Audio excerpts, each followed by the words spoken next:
My daughter bought a luxurious house and then, as if nothing had happened, handed me the mortgage documents. You have enough savings. It's time to help the family. I refused, and she sued me for $700,000. The judge asked me only one question, which turned everything upside down. Before we continue, please subscribe to the channel and let us know where you are listening in the comments. The morning air still held a bite of winter as I rounded the corner onto Mockingbird Lane. March in Little Rock could surprise you that way. I'd walked 3 miles through the neighborhood, same route I took every morning since retiring from the firm 2 years back. Kept my mind sharp, kept my body from turning to rust. That's when I spotted the silver Lexus in my driveway, Gertrude's car. I hadn't heard from her in nearly 3 months, not since that awkward Christmas dinner where Marvin spent the entire meal scrolling through his phone. The sight triggered a flutter of curiosity rather than concern. Maybe they'd decided to surprise me with a visit, patch things up after the holiday tension. I climbed the porch steps and found them waiting by the door. Gertrude wore a cream-colored blazer I hadn't seen before, expensive looking. Marvin stood beside her in pressed khakis and a polo shirt, holding a manila envelope thick enough to stuff a chicken. "Dad!" Gertrude's smile was wide, theatrical. Perfect timing. I unlocked the door and gestured them inside. "Wasn't expecting you to? Everything all right?" "Better than all right." She practically bounced through the doorway. "We have incredible news." In the kitchen, I started the coffee maker out of habit. Hospitality ran deep in me, trained into my bones by my mother decades ago. Marvin settled into a chair at the small dining table like he owned the place, dropping that envelope in front of him with a thud that made the salt shaker jump. "Dad, we did it!" Gertrude perched on the edge of her seat, hands clasped together. "We finally bought our dream house. 5 bedrooms, 3 bathrooms, gorgeous lot in Chenal Valley. Can you even believe it?" Something warm expanded in my chest. "That's wonderful. Really, I'm happy for you both." "It's a beautiful property," Marvin added, his voice carrying that familiar edge of smugness. "Worth every penny of the $520 we paid." I poured 3 cups of coffee, added cream to mine. "You must have been saving for quite a while." "We put down $40,000. Gertrude accepted her cup, but didn't drink. Her eyes fixed on me with an intensity that made my hand pause halfway to my mouth. "That's where you come in." The kitchen suddenly felt smaller. She reached across the table and flipped open the envelope, pulling out a thick stack of papers, bank documents, mortgage agreements, amortization schedules. My trained eye caught the numbers even as my brain struggled to process what I was seeing. "You've got plenty in savings." Her tone had shifted, gone flat and businesslike. "It's time to help family. We put down the 40, you'll cover the rest. $3,200 a month for 15 years. I set my cup down carefully, buying myself seconds to think. "I'm sorry, what?" "The mortgage payment." She slid the papers closer, tapping her finger on a highlighted number. $3,200 monthly, we've already worked it out. You can easily afford it with your retirement accounts and Social Security. My mouth had gone dry. "Gertrude, you bought a house expecting me to pay for it?" "That's what normal parents do, Truman." Marvin leaned back in his chair, arms folded across his chest. The smirk on his face made my jaw tighten. "They help their kids get started. Or were you planning to take it all to the grave?" The use of my first name, delivered with such casual disrespect, landed like a slap. But before I could respond, Gertrude jumped in, her voice rising with wounded indignation. "You were never there when I was growing up." Her eyes shimmered with what might have been genuine tears or practiced performance. "Always working, always busy with your precious clients and tax returns. The least you can do now is support us when we need you." The words hit harder than I wanted to admit. Truth wrapped around manipulation, a weapon she'd learned to wield with precision. I looked at the mortgage documents, at the amortization schedule showing 192 payments of $3,200. $576,000 they expected me to hand over. Nearly everything I'd saved across 35 years of careful planning and modest living. "I raised you." My voice came out quieter than intended. "I fed you, clothed you, paid for your college. Every penny I earned went into giving you a good life." "A good life?" Gertrude's laugh was bitter. "You gave me an empty house and a father who cared more about balance sheets than his own daughter." Marvin uncrossed his arms and leaned forward, his expression hardening. Look, we're not asking for charity. We're asking you to act like family. If you can't do that, what does that say about you? The anger building in my chest felt cold and heavy, like swallowing stones. I'd spent my entire career analyzing numbers, reading through financial statements to find the truth buried in columns and footnotes. That training kicked in now, cutting through the emotion to see the manipulation clearly.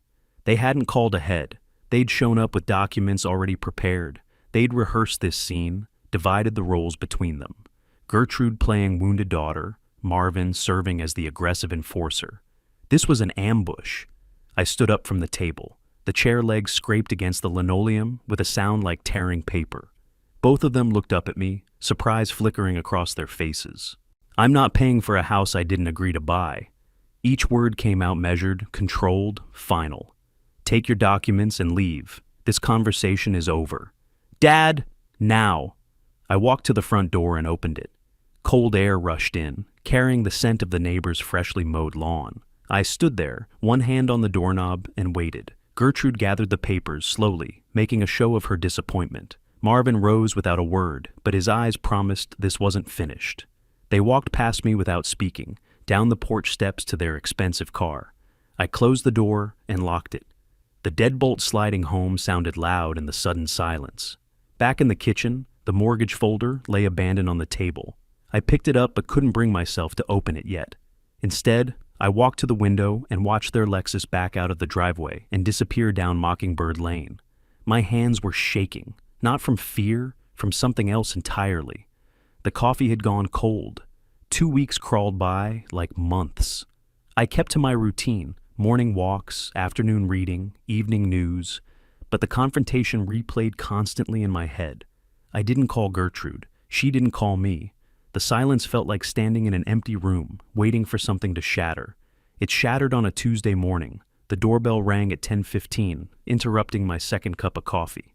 Through the peephole, I saw a young woman in business, casual, holding a clipboard and a large envelope. My stomach dropped before my brain caught up. I opened the door. "Are you Truman Gordon?" Her voice was professionally neutral, the tone of someone who delivered bad news for a living. "I am. I need you to sign here." She held out the clipboard and a pen. "You're being served with a civil complaint filed in Pulaski County Circuit Court." My hand felt disconnected from my body as I signed the receipt. She handed me the envelope, offered a brief nod of sympathy, and walked back to her car. I watched her drive away before closing the door. The envelope was heavier than it should have been. I carried it to the kitchen table, the same table where this nightmare had started, and sat down. My fingers fumbled with the metal clasp. Inside were legal documents, precisely formatted, filled with formal language that my accountant's brain automatically began to parse.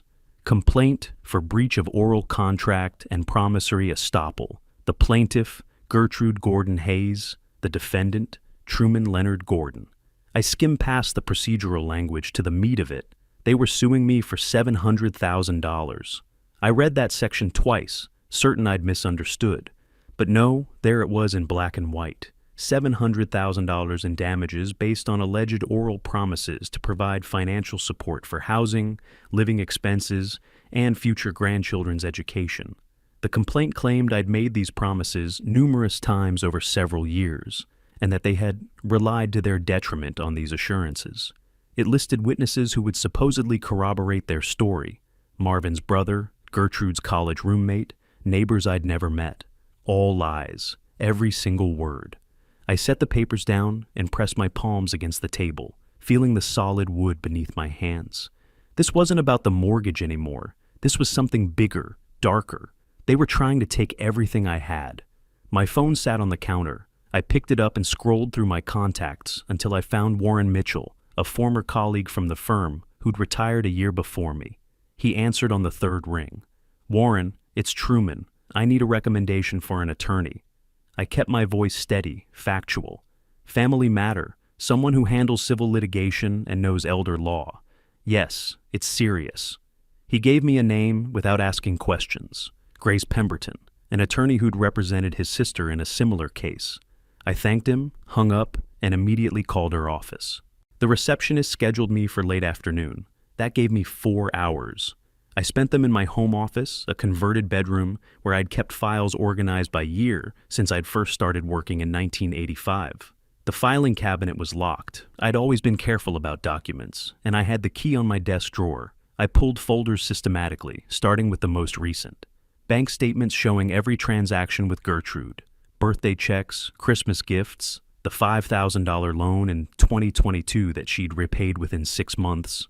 Emails going back years, discussing everything from her job to her marriage to her complaints about money. Text messages I'd saved as screenshots, conversations where she'd never once mentioned expecting financial support beyond the occasional holiday gift. From another drawer, I retrieved my old smartphone, the one I'd upgraded from last year. I'd kept it because I'm constitutionally incapable of throwing away anything that might be useful. I connected it to my computer and exported the full text message history with Gertrude, 3 years of conversations in searchable format. By 3 o'clock, I had 4 organized folders: financial records, correspondence, call logs, and the lawsuit itself. Everything cross-referenced by date, everything labeled. 35 years of professional training had wired my brain for this kind of precision. Grace Pemberton's office occupied the 3rd floor of a building in the downtown Little Rock, about 20 minutes from my house. I drove there in afternoon traffic, the folders stacked on my passenger seat like ammunition. Her office was smaller than I expected, but immaculate. Law books lined one wall, diplomas and certifications covered another. She rose from behind her desk when the receptionist showed me in, a woman in her mid-50s with steel gray hair and sharp eyes that assessed me immediately. "Mr. Gordon," she shook my hand firmly. "Please, sit. Tell me what's going on." I handed her the lawsuit first. She read through it quickly, her expression unchanging. Then I passed her the folders, one at a time, explaining what each contained. "This is a financial exploitation case." She set the complaint aside and opened my financial records. "They're claiming oral promises for $700,000 without a single piece of written evidence. That's bold. I never promised to buy them a house." The words came out harder than intended. "I have records of every significant financial transaction with my daughter. I document everything. It's my training." Grace nodded, flipping through the bank statements. Her slight nod of approval told me she recognized quality documentation when she saw it. "This helps, but they're going to argue that oral promises don't require written proof, and they'll parade witnesses who will swear they heard you make commitments. Witnesses who will lie. Witnesses who will testify under oath." She looked up at me. "This is war, Mr. Gordon. They've declared it. We have good evidence, but we need it to be perfect. Can you handle this fight?" The question hung in the air between us. Could I handle watching my daughter try to destroy me financially? Could I stand across a courtroom from her and fight back without mercy? I thought about that mortgage folder on my kitchen table, the shocked look on their faces when I'd refused, the contempt in Marvin's voice, the practiced tears in Gertrude's eyes. "I can handle it," I said. Grace pulled out a legal pad and clicked her pen. "Good. Then let's get to work." I left her office an hour later with a strategy session scheduled for the following week and a growing list of additional documents to gather. I walked to my car through the fading afternoon light, placed her business card carefully in my wallet, and took a different route home than usual. The streets looked unfamiliar, but not unwelcoming. A new path for a new reality. My hands on the steering wheel felt steady now. The shaking was gone. This was war. I understood war.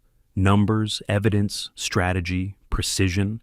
These were my weapons, had been my weapons for decades. I'd built a career on finding truth in financial chaos, on following paper trails through mazes of deception.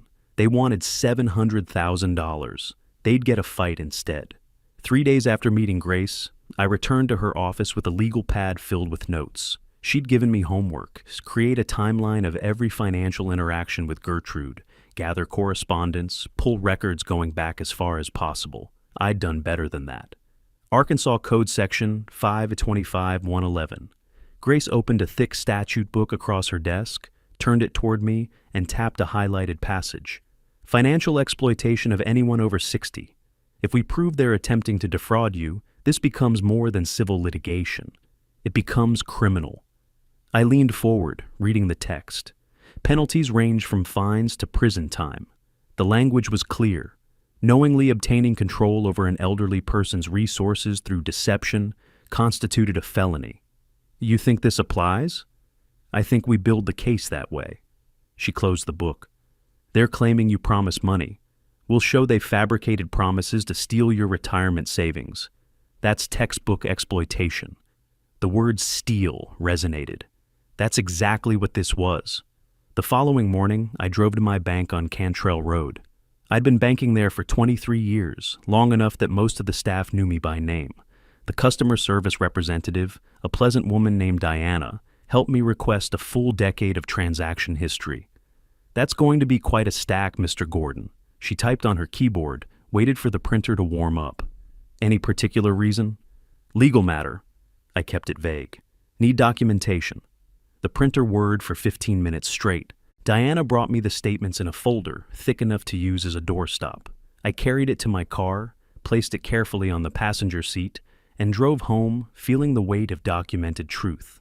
At my desk that evening, I created a spreadsheet. Column headers, date, amount, purpose, documentation type, notes. I entered every transaction to Gertrude over the past 10 years. Birthday checks, Christmas gifts. The $5,000 loan in 2022, repaid with interest. A $2,000 emergency car repair in 2020. Every transfer over $500 had paper backup. Signed loan agreements. Thank you cards saved in a shoebox. Email confirmations. Even the smaller gifts had patterns. Always the same amounts on the same occasions, year after year. Mr. Gordon, you've maintained excellent records. That's what Diana had said while the printer ran. Every transfer over $500 has corresponding documentation. That's unusual discipline. Unusual for most people, maybe. Standard practice for a CPA. I pulled 3 years of emails next, exporting them from my computer into searchable files. The correspondence painted a clear picture. Gertrude asking about my health, complaining about work stress, mentioning money troubles but never requesting help. And there, in an email from last April, my own words stared back at me. I read it aloud to myself, then called Grace and read it to her. Be careful about overextending yourselves financially. Don't take on more house than you can afford. Her response came quickly. That's gold. You weren't promising money. You were warning them against exactly what they did. Should I send it now? Send everything. I want copies of the whole correspondence file. My phone buzzed while I was attaching documents to the email. A text message from Gertrude. You're tearing this family apart. Everyone will know what kind of father you really are. You'll regret this. I read it twice, then opened my phone's screenshot function, saved the image to a folder I'd created titled Evidence Harassment. Set the phone face down on my desk. It buzzed again 10 minutes later. Marvin this time. Selfish old man. Hope your money keeps you warm at night. Screenshot. Save. Face down. The messages continued over the next week. Accusations of destroying the family. Threats about revealing truths. Attempts at guilt wrapped in anger. I documented each one without responding. Grace had been clear. Don't engage. Every message they send without a response from you shows their harassment. Every threat they make becomes evidence. I ran into Marcus at the coffee shop on Kavanaugh the following Thursday. We'd worked together at the firm 15 years ago, stayed in touch loosely after he'd moved to a credit union downtown. He waved me over to his table. Truman, haven't seen you in months. How's retirement treating you? Can't complain.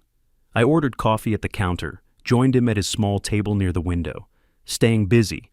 We talked about golf, about his grandchildren, about the unseasonably warm weather. Then he mentioned it casually, almost as an aside. Hey, didn't know you were dealing with family money stuff. Ran into Marvin at our branch last month. Tried to get a title loan against his car. We couldn't approve it. Credit's pretty rough. My coffee cup paused halfway to my mouth. Marvin tried to get a loan? Yeah, emergency situation apparently. Needed cash quick. Marcus shrugged. His credit score wouldn't support it. Too many red flags in the report. We finished our coffee, said goodbye in the parking lot. I sat in my car for several minutes before starting the engine, staring through the windshield at nothing in particular. Marvin needed emergency cash. Bad credit. Red flags. They'd bought a $500,000 house they couldn't afford, then immediately demanded I pay for it. Now they were suing for $700,000. The pieces weren't just connecting. They were snapping together with the precision of a balance sheet, finally reconciling. This wasn't about family obligations or broken promises. This was about desperation. They were drowning financially, and they'd decided I was their life raft. I started the car and drove home slowly, my mind calculating implications the way it had calculated tax liabilities and audit risks for 35 years. Every number told a story. Every pattern revealed truth. The story emerging here was darker than I'd imagined. The phone call came on a Tuesday morning in early May. I didn't recognize the number, but answered anyway. A habit from my working years, when unknown numbers might be clients. "Truman, it's Helen, my ex-wife's sister." We'd been cordial over the years, exchanging Christmas cards and brief conversations at family gatherings. Her tone now carried something else entirely. Gertrude called me in tears. Helen's voice mixed disappointment with accusation. "She said you refused to help them with the house after promising for years. Family takes care of family, Truman. What's happened to you?" I listened to her 5-minute lecture about obligations and responsibility, and how my daughter needed support during difficult times. When she finally paused for breath, I responded in a flat, measured tone. "This is a legal matter. I won't discuss it outside of court. Goodbye, Helen." I ended the call and added her number to a list I'd started. Contacted relatives. She was the third that week. Gertrude and Marvin were running a campaign, spreading their version of events through the family network. Poor abandoned daughter, heartless wealthy father, broken promises and betrayal. The narrative was effective because it was simple, and people rarely questioned simple stories. Grace called that afternoon with different news. I looked into Patricia Morrison. She spoke with the satisfaction of someone who'd confirmed a suspicion. She's a contingency fee specialist, takes weak cases, files aggressive lawsuits, then pushes hard for quick settlements. It's a numbers game. Defendants pay to make problems disappear. I sat at my kitchen table, phone pressed to my ear. So, they're expecting me to settle. Probably for around $50,000, maybe less. Enough to make this go away without trial. Grace paused. "They're banking on you being reasonable." Reasonable. The word tasted bitter. Most people are. Most people pay something to avoid court, avoid stress, avoid having their lives disrupted. Morrison knows this. She's built a practice on it. I looked out the window at my small backyard, at the garden I'd maintained for 2 decades. Reasonable would be easier. Reasonable would let me return to my quiet retirement. Reasonable would cost me $50,000 and my self-respect. "File the counterclaim," I said. "I'm not paying anything. Not $50,000, not $50. They chose this path." The next morning, I drove to Grace's office and signed the counterclaim documents. Each page declared the original lawsuit frivolous, demanded they pay my legal costs, accused them of knowingly filing false allegations. My signature felt heavier with each page. "This escalates everything," Grace warned as I dated the final page. "They'll get angry. The family pressure will increase." I understand, but I needed more than documents and declarations. I needed to understand what I was really fighting. Marcus's comment about Marvin's credit problems kept circling through my mind, a puzzle piece that didn't quite fit into the picture I could see. Grace referred me to a private investigator, gave me a name and number without elaboration. I called from my car, scheduled a meeting for that afternoon. The PI's office occupied a bland commercial building in West Little Rock, the kind of place where small businesses rented space month to month. His name was Donald Reeves, and he looked exactly like someone who spent his career uncovering secrets, weathered face, tired eyes, absolutely no interest in small talk. Financial investigation? He sat behind a metal desk in a room containing almost nothing else. "What are we looking for?" I explained the situation, the lawsuit, the house, the credit problems I'd heard about. Reeves took notes on a yellow pad, asked for Marvin's full name, address, known employment history, vehicle information. "Mr. Gordon, I'll be direct." He set down his pen and looked at me. "Financial investigations usually reveal exactly what you don't want to find. If there's something ugly here, you'll see it. Still want to proceed?" I thought about Gertrude's text messages, Marvin's sneer across my kitchen table, the $700,000 lawsuit demanding nearly everything I owned. "Yes." I wrote him a check for $2,500 and drove home feeling strange. I'd hired someone to investigate my son-in-law, my daughter's husband, family. Except They'd stopped treating me like family the moment they'd decided I was an asset to be liquidated. The week crawled past. I maintained my routines, morning walks, afternoon reading, evening news, but everything felt suspended, waiting. Grace filed the counterclaim. Patricia Morrison responded with an angry letter demanding we withdraw it. Grace ignored her. Then the manila envelope arrived. Reeves had delivered it personally, dropping it at my door without ringing the bell. I found it when I returned from my walk, my name written in black marker across the front. Inside were 15 pages of documentation, bank records, credit reports, transaction histories, collection notices, all centered on Marvin Hayes. I spread the papers across my kitchen table, the same table where this nightmare had started, and began reading. Online gambling, multiple platforms, transactions going back 18 months, small bets at first, growing larger. Wins followed by bigger losses chasing the wins. The pattern was textbook, predictable, devastating. Current debt across all platforms, $85,247. I set the papers down and stared at the wall. Not $8,500, not $8,000. $85,000 in gambling debts, accumulated secretly while they lived in their rental house and drove their leased Lexus and bought a $520,000 home they couldn't begin to afford. The lawsuit wasn't about broken promises or family obligations. It wasn't even really about the house. It was about escaping. They'd dug themselves into a hole so deep that my retirement savings looked like their only way out. Take the old man's money, pay off the debts, start fresh.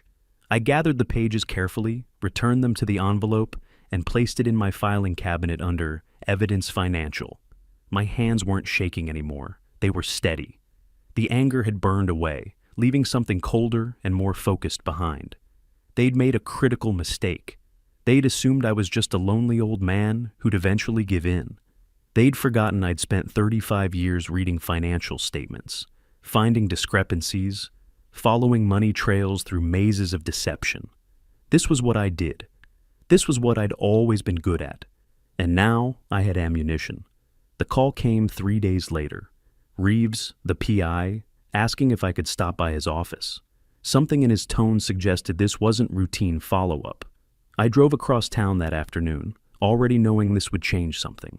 The second manila envelope sat on his desk when I arrived, thinner than the first, but somehow more ominous. Your son-in-law has loan shark problems. Reeves opened the envelope and pulled out photographs. I documented 2 separate collection attempts at his workplace. And based on what I observed between him and your daughter, I'd say she's learning about this in real time. The first photo showed 2 men in jeans and leather jackets approaching Marvin outside an office building. Their body language radiated threat. The second captured Marvin's face, pale, cornered. Then Reeves showed me the others, time-stamped from yesterday evening. Gertrude and Marvin in their driveway, visible from the street. Her hands raised in disbelief, his defensive posture. Her face twisted with shock and fury. She didn't know, I said aloud, processing what I was seeing. That's my assessment. Reeves tapped the photo. This is someone receiving bad news, not discussing known problems. Whatever your son-in-law's been doing, he kept it from her until recently. I gathered the photographs and drove straight to Grace's office. She cleared her conference table, and I spread the images across the polished wood surface like dealing cards. Grace studied each one carefully, her expression sharpening with recognition. If we can show Gertrude was manipulated by Marvin's desperation, it changes the narrative. She looked up at me.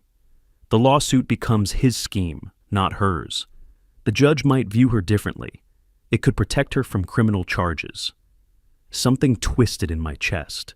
For a moment, I saw my daughter at 8 years old, skin knee from falling off her bicycle, crying in my arms. Then I remembered her words across my kitchen table. You were never really a father. She still signed the papers. My voice came out measured, harder than intended. Still made those threats. Even if Marvin pushed her into this, she went along. Does it matter if she knew why? Grace set down the photograph. Legally, it might. Morally, that's your call to make. I left her office with the photos and drove home through late afternoon traffic. The house felt empty when I walked in, more so than usual. I made coffee I didn't drink and sat at my desk staring at the PI's report. Gertrude had married Marvin 8 years ago. I'd been cordial at the wedding, given them a generous check, hoped for the best.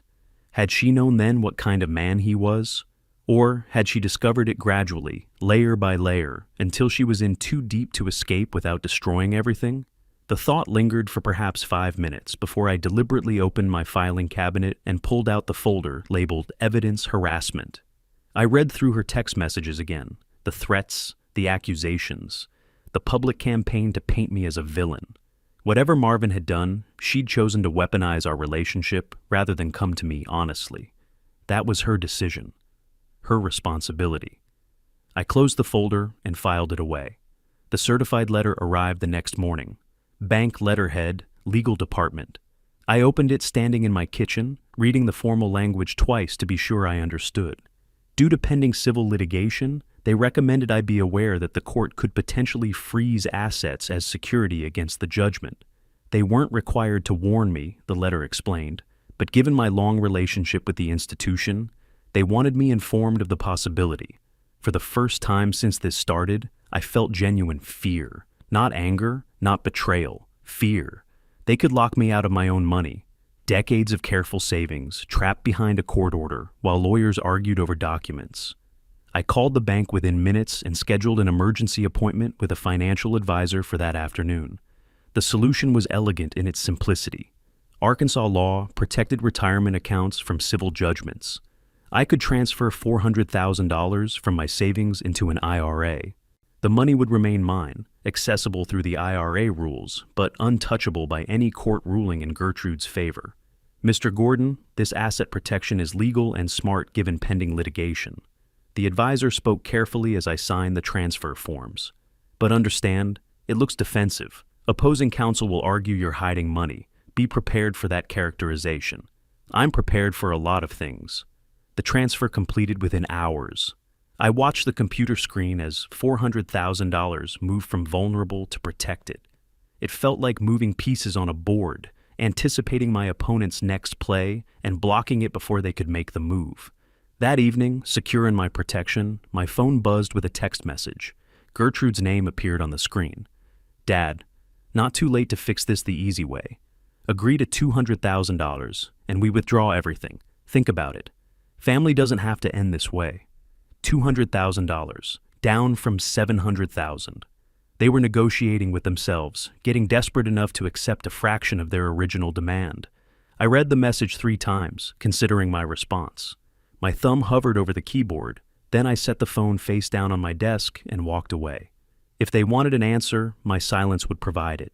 Compromise had been possible once, maybe in those first moments when Gertrude presented the mortgage documents. Not after the lawsuit, not after the threats, not after discovering the gambling debts and the manipulation and the calculated destruction of my reputation. That ship hadn't just sailed, it had sunk. I retrieved the PI's report from my briefcase one more time, studying the photograph of Gertrude's face during that driveway argument. She looked genuinely shocked, genuinely angry at Marvin. But she was still texting me settlement offers, still working with him. Whatever she'd learned about his debts, she hadn't walked away. She'd doubled down. Maybe she was manipulated. Maybe she was a victim too. But she was also still trying to take my money. I filed the report with the others and turned off the lights. Morning would come soon enough, and with it, whatever came next. A week passed in careful preparation. Grace scheduled a comprehensive strategy session for late May, 3 weeks before our trial date. When I arrived at her office, she'd transformed the conference room into something resembling a prosecutor's war room. Evidence covered every surface, bank records stacked on the left side of the table, PI reports in the center, printouts of text messages, emails, and digital correspondence arranged on the right, audio recording transcripts on the far right. We have everything. Grace gestured at the display like a general reviewing troops before deployment. Financial records proving no promises. Evidence his debts motivated the lawsuit. Her threats documented. Your recordings showing you advised restraint. The judge will see a clear pattern of attempted exploitation. I walked along the table, reviewing each component. 35 years of professional training had taught me to appreciate thorough documentation. This was more than thorough. This was overwhelming. Then Grace slid a different document across the table. A legal motion, formally typed, citations in the margins. This motion changes everything. Her tone shifted, became heavier. If the judge finds probable cause for elder exploitation, it goes to the prosecutor. Criminal investigation. Possible charges. Your daughter could face felony counts. You need to be certain. I picked up the motion and read through it slowly. Arkansas Code, paragraph 5 to 25's 111. Financial exploitation of the elderly. Class C felony. Up to 10 years imprisonment. 10 years. The words sat in my chest like stones. Give me until tomorrow, I said. That evening I drove home and sat at my desk with the motion in front of me. Outside, the sun set behind my neighbor's oak tree, painting the office in amber light that faded to gray. Gertrude with a felony conviction. Gertrude in prison. The thought pulled at something deep inside me, some instinct that had nothing to do with logic or justice or right and wrong, just the image of my daughter, my child, facing those consequences. I sat there for an hour, maybe longer, wrestling with the decision. Then I deliberately opened my laptop and clicked on the folder labeled Threats. The screenshots loaded one by one. Her messages, her accusations, her public campaign to destroy my reputation. You're tearing this family apart. Everyone will know what kind of father you really are. You'll regret this. I closed the laptop and picked up my phone. Grace answered on the second ring. She called me a failure as a father. My voice came out steady, resolved. She threatened me publicly. She tried to take everything I worked for. Yes, file it. Understood. I'll submit it with our response next week. 2 days later, my phone rang. Gertrude's name on the screen. I almost let it go to voicemail, but curiosity won. Dad, please. Her voice was thick with tears, breaking between words. Just coffee, no lawyers, no fighting. I need to talk to you person to person. We're still family, aren't we? Please. I pressed the phone harder against my ear, listening for the manipulation beneath the emotion. It was there, faint but present. When? Tomorrow morning? That coffee shop on Kavanaugh? The one you like? After we hung up, I called Grace. She wants to meet privately. Should I go? Arkansas is a one-party consent state. Grace's response was immediate, practical. If you record the conversation without telling her, it's legal. Bring your phone. Keep it recording. See what she says when she thinks there are no witnesses. The next morning, I tested the voice recorder app on my phone 3 times before leaving the house. Positioned the phone in my shirt pocket with the microphone facing upward. Practiced walking, sitting, moving naturally while ensuring the fabric wouldn't muffle the audio. I felt ridiculous and necessary in equal measure. The coffee shop was moderately busy at 9 a.m., enough people for plausible privacy, but enough witnesses to ensure nothing dramatic could happen. I arrived early, ordered black coffee, and chose a corner table. Gertrude walked in 10 minutes later. No Marvin. She looked thinner than I remembered, tired around the eyes. She sat across from me without ordering anything. Thank you for coming. Her hands were clasped on the table, knuckles white. I didn't know if you would. I'm here. I kept my voice neutral. What did you want to say? What followed was a carefully constructed performance. She talked about family, about misunderstandings, about how things had gotten out of hand. She cried twice, dabbed at her eyes with a napkin from the dispenser. She mentioned my mother, how disappointed she would be to see us like this. I sat quietly, letting her talk, acutely aware of the phone in my pocket capturing every word. Then her tone shifted. You don't understand what you're doing. The tears dried up, replaced by something harder. If you push this to trial and we lose, we'll go to the press. We'll tell them everything about you. Your reputation will be destroyed. There it was, the threat beneath the tears. The real reason for this meeting. I stood up, dropped $5 on the table for the coffee I hadn't touched. See you in court. Dad, wait. I was already walking away, pushing through the coffee shop door into bright morning sunlight. Behind me, I heard her call my name again, but I kept walking to my car. My hands were steady as I started the engine. The phone in my pocket felt warm from recording. I'd come to the meeting with questions about whether I was doing the right thing, whether the criminal motion was too far, whether I should find some path to reconciliation. Gertrude had answered all of them in less than 30 minutes. The recording would be transcribed by Grace's office. It would be submitted as evidence. A judge would hear my daughter threaten to destroy me in the press if I didn't surrender. I drove home through streets I'd driven for 20 years, seeing them with new clarity. The trees were green with late spring growth. The sky was cloudless blue. Everything looked ordinary and beautiful and completely transformed. 3 weeks until trial.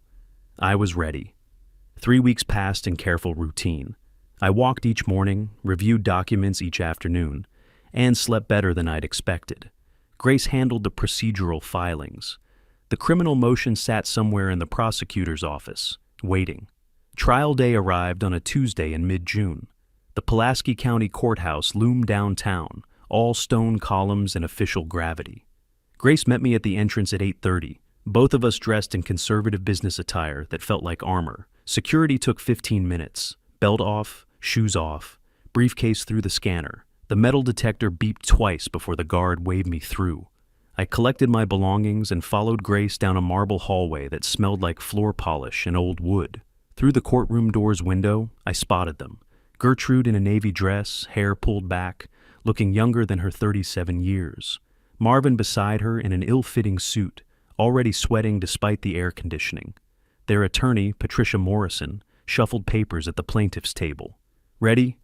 Grace's hand rested briefly on my shoulder. I nodded and we entered. The courtroom was smaller than I'd imagined from television, more intimate. Wood paneling covered the walls. Judge's bench elevated at the front, 2 tables facing it, plaintiffs on the left, defense on the right.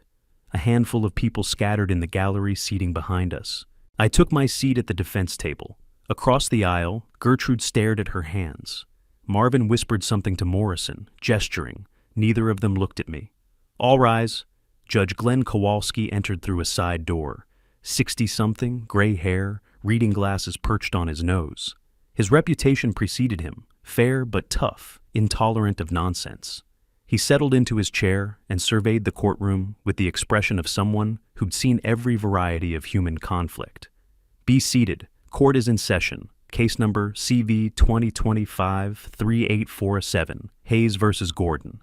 Ms. Morrison, your opening statement. Patricia Morrison stood and approached the podium. She wore a burgundy suit and an expression of practiced concern. Your Honor, this is a case about broken promises and parental betrayal. Her voice carried theatrical weight, rising and falling like a sermon. For years, Truman Gordon told his daughter he would support her, that his resources were for her future. When she finally asked for help, he turned his back. She gestured toward Gertrude, then pointed at me. This man made commitments. Oral commitments, yes, but commitments nonetheless. His daughter relied on his word. She made life decisions based on his assurances. And now he refuses to honor what he promised. Morrison spoke for 20 minutes, painting a picture of devoted daughter and selfish father. She used phrases like broken trust and parental obligation and reasonable expectations. She demanded $700,000 for emotional damages and breach of oral commitments. I sat perfectly still, letting her perform. Grace had warned me, they'd go for emotion. We'd respond with facts. When Morrison finished, Judge Kowalski called Gertrude to the stand. She was sworn in, took her seat, and transformed into the performance I'd anticipated. He always said he'd take care of me. Her voice broke slightly, perfectly timed. When I was young, when I got married, even recently, he'd say, "Don't worry, I'll make sure you're secure." I believed him. We made plans based on his word. She talked about conversations we'd never had, promises I'd never made, a relationship that existed only in her testimony. Marvin gripped her hand when she returned to the table, both of them projecting united victimhood. Judge Kowalski made notes throughout. His face revealed nothing. Ms. Pemberton, your opening. Grace stood, but she didn't go to the podium. She walked to the laptop connected to the courtroom's display screen and pressed a button. A bank statement appeared on the wall-mounted monitor, enlarged and crystal clear. Your Honor, the plaintiff claims my client made oral promises worth $700,000. Grace's voice was calm, almost conversational. Yet in 10 years of bank records, there's not one transaction supporting such an agreement. Not one email, not one text message. Another button, an email appeared on screen. My own words from last year. Be careful about overextending yourselves financially. Don't take on more house than you can afford. This is what Mr. Gordon actually said to his daughter, warning her, advising restraint. the opposite of promising financial support. Grace moved through the evidence methodically. Bank statements, correspondence, documented transactions. Each piece projected larger than life on the courtroom wall. Morrison objected halfway through. "Your Honor, oral agreements have legal standing in Arkansas. My client's testimony about these conversations constitutes evidence of a binding commitment." Grace didn't miss a beat. Arkansas Code 42201, the statute of frauds, requires contracts for goods over $500 to be in writing. She looked directly at the judge. "We're discussing $700,000. Without written evidence, this isn't a contract. It's wishful thinking." Murmurs rippled through the gallery. Someone in the back row whispered loudly enough for everyone to hear. Judge Kowalski raised his hand, and the room fell silent immediately. The gavel's strike echoed off the wood paneling. Judge Kowalski removed his reading glasses and set them on the bench. He looked past both attorneys, directly at me. "Mr. Gordon, I have one question for you." His voice cut through the courtroom silence. "Did you ever plan to leave an inheritance to your daughter? Please answer honestly." The question hung in the air. Every eye in the room turned toward me. Grace gave me a subtle nod. I stood, buttoning my suit jacket without thinking about it. Old habit from decades of client meetings. I looked Judge Kowalski in the eye. "Your Honor, yes." My voice came out steady, clear. "I have a will drafted 5 years ago naming Gertrude as my sole heir. But that is my choice and my timing.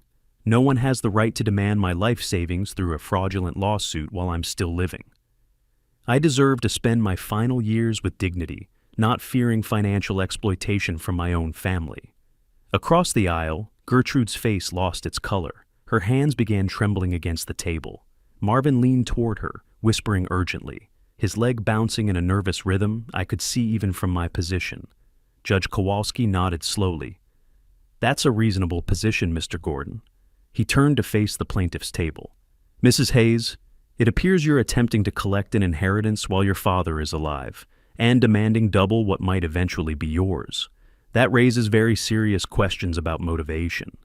Morrison started to stand, but Grace moved first. "Your Honor, if I may." She walked to the clerk's desk, carrying 3 manila folders. "We have documentation showing Mr. Hayes has $85,000 in gambling debts. We have a recording from 6 days ago where Mrs. Hayes threatened my client with media exposure, and timeline evidence showing they purchased this house without consulting Mr. Gordon, then demanded payment." The clerk stamped receipts as Grace handed over each folder. Judge Kowalski opened the first one, began scanning the contents. His expression shifted from neutral to focused. Morrison rose quickly. "Your Honor, I object to this." "Enough, Ms. Morrison." Judge Kowalski didn't look up from the documents. "I see the pattern here. This case is continued for 3 days while I review all submitted materials. We're adjourned." The gavel struck again. "All rise." Judge Kowalski exited through the side door. The moment he disappeared, the courtroom exhaled. Conversations erupted in the gallery. Morrison began frantically gathering papers at her table. I stood with Grace, collecting our materials into her briefcase. Across the aisle, Gertrude pushed back from the table and hurried toward the exit. Marvin followed, neither of them looking back. They moved like people fleeing a crime scene. Grace touched my elbow, her smile slight but genuine. "That went well." We followed the crowd into the hallway. Gertrude and Marvin were already gone, disappeared into the maze of courthouse corridors. Morrison stood near the elevators, talking intensely on her phone, her back to us. Grace and I walked to the parking garage in silence. The June heat hit us the moment we stepped outside, thick and humid. My car sat in its designated spot, baking in the afternoon sun. 3 days, Grace said as we reached her vehicle 2 rows over. "The judge wants to review everything thoroughly. That's good for us. He's taking this seriously." He saw through them. I unlocked my car, tossed my jacket onto the passenger seat. That question about the will, he knew exactly what he was doing. He's sharp and experienced enough to recognize financial exploitation when he sees it. Grace opened her car door, paused. "Get some rest. When we come back on Friday, I expect a ruling in our favor." I drove home through downtown traffic, replaying the day's events. Gertrude's testimony, carefully rehearsed lies, delivered with practiced tears. Morrison's theatrical objections. The moment Judge Kowalski had asked his question and the entire proceeding had shifted. But most of all, I replayed Gertrude's face when I'd mentioned the will. The realization washing over her that she'd always been provided for, that her inheritance was secure, and she'd chosen to destroy our relationship anyway. She could have waited, could have trusted, could have come to me honestly instead of with demands and lawsuits and threats. Instead, she'd gambled everything on a fraudulent claim and lost. Back home, I changed into comfortable clothes and made coffee I actually drank this time. The house felt different, lighter somehow, as if a weight had lifted from the walls themselves. 3 days until the verdict. 3 days until this nightmare reached its conclusion. I sat in my home office with the afternoon sun slanting through the windows, thinking about that moment in the courtroom. Standing before a judge, stating clearly and firmly that I had the right to control my own life and resources. That dignity mattered. That exploitation was unacceptable regardless of family ties. 35 years of professional restraint, of measuring words and containing emotions, had trained me for exactly that moment. Grace's words echoed, "That went well." It had gone better than well. Judge Kowalski had seen the pattern, the gambling debts, the threats, the manipulation, the timeline showing a calculated ambush rather than family communication. He'd seen it all, and unless I was completely misreading the situation, he was preparing to rule in my favor, not just dismiss their lawsuit, but potentially refer the matter to prosecutors for criminal investigation under that exploitation statute Grace had filed. Gertrude and Marvin had rushed from the courtroom, like people who knew the walls were closing in. I finished my coffee and walked to the window. My neighbor was mowing his lawn, the sound rhythmic and ordinary. The oak tree in my backyard swayed gently in the breeze. Everything looked exactly as it had this morning, yet somehow transformed. 3 more days. I could wait 3 more days. Victory was near. I could feel it the way you feel rain coming before the first drops fall. The 3 days passed slowly. I maintained my routine, but felt suspended between outcomes, waiting for the final word. Grace called once to confirm Friday morning at 9 o'clock. Nothing else needed saying. When Friday arrived, I dressed in the same suit I'd worn on Tuesday. Grace met me at the courthouse entrance again, and we repeated our path through security, down the marble hallway, into the courtroom. Gertrude and Marvin were already seated. Morrison sat beside them, her posture suggesting someone preparing for unpleasant news. None of them looked at us as we took our places at the defense table. "All rise." Judge Kowalski entered carrying a folder, thick with documents. He settled into his chair, adjusted his glasses, and opened the folder deliberately. "Be seated. I've reviewed all materials submitted in this matter." He looked at both tables, his expression giving nothing away. "After thorough review of all evidence, this court finds no credible proof of oral contracts or promises. The plaintiff's case lacks documentation, contemporaneous evidence, or reliable corroboration." He paused, let the words settle. "Accordingly, the complaint is dismissed with prejudice." I exhaled slowly. Beside me, Grace's hand touched my forearm briefly. Across the aisle, Gertrude's head dropped forward. Marvin's jaw clenched so tight I could see the muscle jumping. But Judge Kowalski wasn't finished. "Furthermore, the defendant's counterclaim is granted. Plaintiffs Gertrude Hayes and Marvin Hayes are ordered to pay defendants' legal costs in the amount of $18,500 within 60 days. Marvin's hand gripped the table edge, knuckles going white. Morrison shuffled papers, avoiding her client's eyes.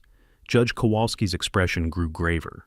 Finally, based on evidence presented regarding potential financial exploitation of an individual over 60 years of age, I am referring this matter to the Pulaski County Prosecutor's Office for investigation under Arkansas Code, Section 5-25-111.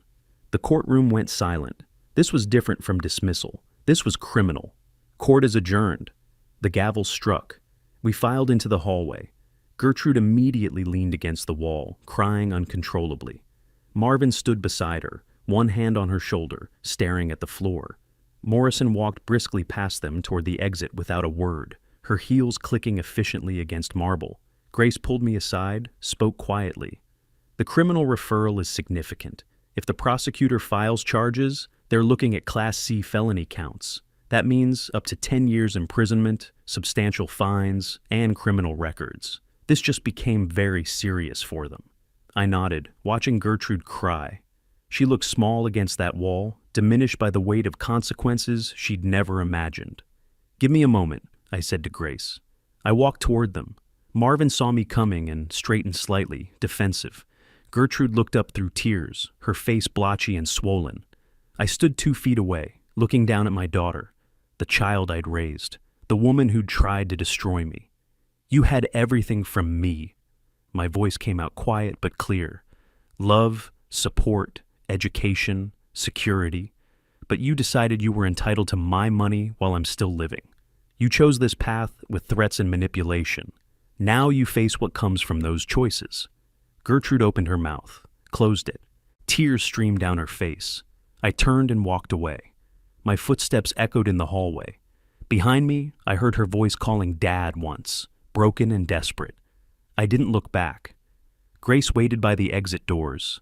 We walked through together into June sunshine. The heat felt clean after the courthouse's recycled air. "How do you feel?" she asked. I thought about it. Tired. Not triumphant, not vengeful. Just exhausted by the entire ordeal, by watching my daughter destroy herself with greed and lies. We said goodbye in the parking garage. Grace promised to send final paperwork within the week. I thanked her for everything, shook her hand, and drove home. The house was quiet when I arrived. I changed into comfortable clothes, made lunch I barely tasted, and sat in my living room staring at nothing in particular. I'd won, completely. The lawsuit dismissed, legal costs awarded, criminal investigation opened, everything I'd fought for achieved. But winning felt hollow. A family relationship lay shattered beyond repair. My daughter faced potential felony charges. Whatever inheritance she might have received someday was now uncertain at best. She'd forced this, every step of it, the ambush, the lawsuit, the threats, the manipulation. She'd chosen this path with clear eyes and deliberate intent. And yet, I sat there until evening shadows filled the room, thinking about the little girl who'd once trusted me completely. Before Marvin, before greed, before whatever had twisted her into someone capable of such calculated cruelty. That girl was gone. Had been gone for years, maybe. I'd just been too stubborn or too hopeful to admit it. The phone didn't ring. No one came to the door. The world continued turning, indifferent to personal dramas played out in courtrooms. I went to bed early that night and slept better than I had in months. The fight was over. Justice had been served. Tomorrow I could begin thinking about what came next. But tonight, I just needed rest. 2 months passed before I heard from her again. Summer settled over Little Rock with its usual heavy heat. I returned to my routines, morning walks, afternoon reading, occasional lunch with former colleagues. Grace sent me final paperwork. The legal costs check arrived from Gertrude and Marvin 3 days before the 60-day deadline. Through Grace, I learned the prosecutor had filed charges. Against Marvin only. They'd offered Gertrude immunity in exchange for testimony. She took it, Grace told me over the phone. She's confirmed that Marvin initiated everything and hid his gambling problems from her. He's pleading guilty to avoid trial, probation, restitution, but no prison time. I processed this information without emotion. Gertrude had saved herself by testifying against her husband. Practical, self-preserving, completely predictable. "Their house is for sale," Grace added. "I saw the listing online. They can't afford the mortgage payments." "I see. One more thing. I heard through a colleague that they're separating. The marriage isn't surviving this." I thanked Grace for the information and hung up. Later, I looked up the house listing out of curiosity. 5 bedrooms, 3 bathrooms, Chenal Valley. Listed for $495,000, $25,000 less than they'd paid. Desperate pricing from desperate people. I closed the browser and didn't look again. That afternoon, I drove to an estate attorney's office downtown. Not Grace. This required different expertise. I'd made an appointment the previous week. "I want to revise my will," I told him. We spent 2 hours working through details. The new will directed 90% of my assets to a charitable foundation supporting elderly victims of financial abuse. Gertrude would receive $50,000. Not nothing, but not everything either. "This directs the bulk of your estate to the Elder Financial Protection Foundation," the attorney confirmed. "Your daughter receives $50,000. The language is clear. It's a deliberate choice, not an oversight. This will stand up to any challenge." I signed each page, initialed the margins, watched him notarize my signature. He gave me a copy in a leather folder. Driving home, I felt something settle inside me. The money would serve a purpose beyond my lifetime. It would help others facing what I'd faced. Gertrude would receive enough to show I hadn't completely disinherited her, but not enough to reward her behavior. Fair, principled, right. The letter arrived on a Tuesday in mid-August. I recognized her handwriting on the envelope immediately, stood at the mailbox holding it, feeling the weight of paper and ink and whatever she'd chosen to say. Inside, I made coffee and sat at the kitchen table, the same table where this nightmare had begun. Finally, I opened the envelope carefully. Her handwriting covered 2 pages, no flourishes, plain, direct words. Dad, I understand what I did. Marvin manipulated me, but I made my own choice to go along with the lawsuit. That's on me. I'm not asking for forgiveness now.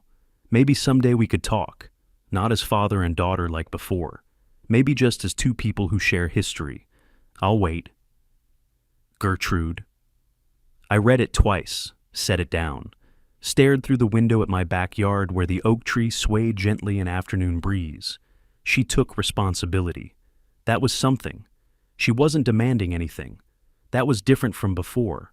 But words on paper didn't erase what had happened. Trust took years to build, seconds to destroy. She'd destroyed it thoroughly. Maybe someday we could talk, she'd written. Maybe. I folded the letter carefully, walked to my desk, and placed it in the drawer with other important documents. Not thrown away, not displayed, filed, preserved, but not acted upon. Not now. Perhaps not ever. But maybe someday. The decision could wait. I changed into walking clothes, laced my shoes, and stepped outside. The morning air was warm, but not oppressive yet. August in Arkansas, summer beginning its slow fade toward autumn. My neighbor was watering his lawn. He waved when he saw me. "Truman, haven't seen you out walking in a while. Good to see you back at it." "Yes," I said. "Feels good to be back." Beautiful morning. I walked my usual route, 3 miles through the neighborhood, past familiar houses and carefully maintained lawns. My legs remembered the rhythm. My mind wandered pleasantly, thinking about nothing in particular. For the first time in months, I felt light, unburdened. The weight that had pressed on me since that March morning when I'd found them waiting on my porch, gone. Not forgotten, but no longer crushing. Justice had been served through proper channels. The legal system had worked as designed. My dignity remained intact, my autonomy restored, my assets protected and directed according to my values. Gertrude had faced consequences. Marvin had faced consequences. They'd learned, painfully, that elderly people weren't easy targets just because they were older. I rounded the corner onto Mockingbird Lane, approaching my house from the same direction I had that March morning. Everything looked the same. My small, paid-off house. The porch where they'd ambushed me. The driveway where their Lexus had sat. But I was different. Tested, proven, vindicated. The lawsuit was dismissed. The criminal investigation had proceeded. The estate was revised. The letter was filed away. Life continued. On my terms. I climbed the porch steps, unlocked my door, and went inside to start the day. There was coffee to make, news to read, a life to live. Tomorrow I'd walk again, and the day after that. Regular routines, peaceful mornings, years ahead to live as I chose. That was victory enough. If you like this story, please like this video, subscribe to the channel, and share your impressions of this story in the comments. To listen to the next story, click on the box on the left. Thank you for watching.